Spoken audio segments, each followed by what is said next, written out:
Hello, I'm Andre, and in today's tutorial I will introduce you to the Jamboard application provided by Google, which you can find at jamboard.google.com. The application is an online interactive whiteboard that has a number of advantages. First of all the students in the class can work and intervene on the same board at the same time. We can create as many instances of the table as we want and prepare them in advance without having to delete the table and then write or position the new content. We can use Jamboard in both online teaching, hybrid teaching, but also physical teaching, either just for presentation or when each bank is equipped with IT devices such as tablet, phone, laptop, etc. The use of a Jamboard in the physical classroom with benches equipped with tablets or computers is very useful in classes with small children or those who cannot move for obvious reasons. To get started, go to the plus button in the lower right, and from the top left we can change the title. Enter the title and save. The title of our table is Classification of Objects. In the central part, we have the number of instances that our board has and the right arrow generates at each press. When it does not follow an already generated instance, a new instance. At the top right, we have the Present to a Meeting button from where we can distribute our board directly in a video meeting. Through the Share button, we can distribute to students by email the link to our board. From the Set Background button, we can set a background of those present in the application, and the Clear Frame button deletes everything that has written on that instance. The first button in the left menu selects the tool we can use to write on the board. Pressing the arrow to the right of the button opens the menu where we can select the pen, marker, highlighter, brush, and color with the color we want to write afterwards. Below the pen, we have the Erase button where we can select the eraser that erases everything we drew with the tools from the previous menu. The next button is the Select button. This is the Sticky Notes button that if we press, it opens a note where we can write what we want, we can change its color, and by pressing Save we fix it on the screen. From the main screen, we can change its size, content, double or delete it. Next, it's the Add Image button. It opens the insertion window where we have several options. Upload, where we can select an image from our computer. We can use the camera of the device we are working on, but for this we must grant permission. We can search for images directly from the search engine, from our Google Drive account or from our Google Photos account. I choose to search for images on the internet and go to the Google Images tab.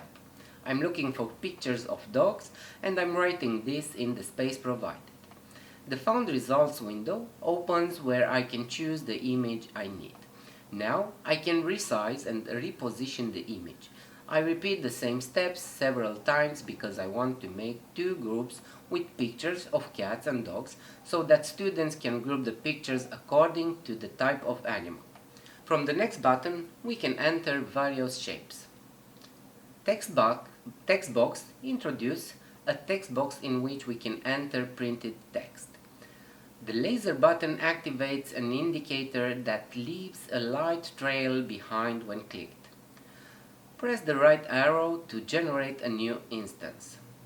Select the Shape button to enter more shapes. First, I insert a circle that I color in red, and then I double it so that the next circle is identical to the previous one. I only repeat the procedure that I change the color to blue. I want it to be the same size but have a different color. I'm doubling this one too. Now I select a triangle, draw it, it is blue, and I double it. I fold the triangle again and enlarge it, then double the enlarged triangle. I double the new one and change its color. Now our Jamboard has two chords.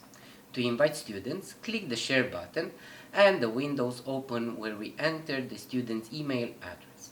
We can write down some explanations about the activity in the second field and send the link to our activity afterwards. Now I go to the student's email and notice that he has received an email informing him of the topic created. I open the email and access the link to the activity. Shrink window to see both accounts at once. On the left is the guest student window and on the right it's my teacher's window. If I use the laser to indicate certain things in my Jamboard, the next time this is reflected on the student's Jamboard. Simultaneously, using the Google Meet app, I verbally explain to them that we have two groups of creatures on our screen, dogs and cats, and then laser pointing them to underline my words. Then ask the students to circle the two groups using the pencil to delimit them. It circles and I watch the result on my screen. If I am not satisfied with the result, I can change it. I take the eraser and wipe what the students surrounded and my action will be seen on the student's screen. During this time, I can also explain the motivation of my action. Even while the student sees my action on his screen, he can be active. Now he's starting to circle the group of dogs. We go to the next slide of our board. I talk to the students about how the shapes can be grouped and at the same time I indicate with the laser the areas I am talking about. I tell them that they are all circles, equal in size, different in color.